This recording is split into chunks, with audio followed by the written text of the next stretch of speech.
Bonjour, Marc, postier à la Défense. Je suis tombé ce matin sur cette magnifique déclaration de Donald Trump, qui est, même si j'ai encore du mal à le dire, le 45e président des États-Unis.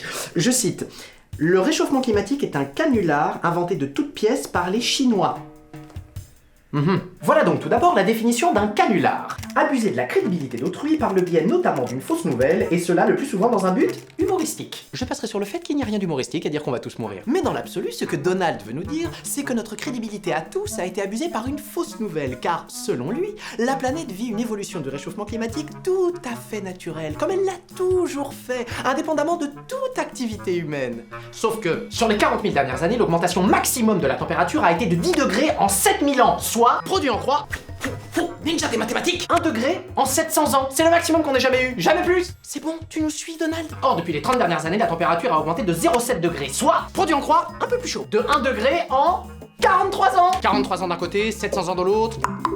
Vous comprenez, vous? La température mondiale a augmenté 16 fois plus vite durant les 30 dernières années que pendant la période la plus ouf des 40 000 dernières années. New record! On est en train de tout péter! T'es toujours pas convaincu? T'exprimer en 140 signes, je veux bien, mais pourquoi mobiliser que 140 neurones? Le problème, ce sont les gaz à effet de serre, le CO2, ça te parle, Donald? Depuis le 19e siècle, son taux dans l'atmosphère a été multiplié par 2. Et pendant ce temps-là, chaque seconde, l'activité humaine rejette dans l'atmosphère l'équivalent de 3 bombes nucléaires.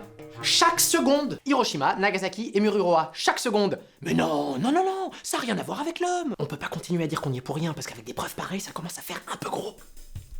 Je vous jure que c'est pas moi. Si on réagit pas à temps, il nous faudra purement et simplement arrêter du jour au lendemain toute production de CO2.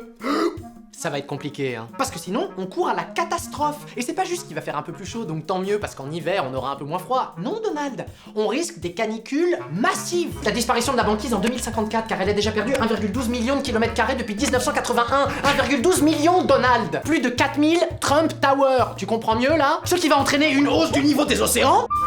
Et là, les enfants, vous pouvez apercevoir les Pays-Bas. Une hausse des précipitations, des réfugiés climatiques, des maladies tropicales, la disparition de 30% des espèces et de la grande barrière de corail. Mais c'est bien, voilons-nous la face, ça marche bien en général. Non, mon ami, je pense que vous avez tort. Pour aller plus vite, nous allons couper par le nord, et foi de capitaine, le Titanic arrivera plus tôt que prévu. Bref, tout ça pour dire que c'est clairement pas un canular. Et la prochaine fois, ce sera quoi? Remettre en cause la théorie de l'évolution? Et merde.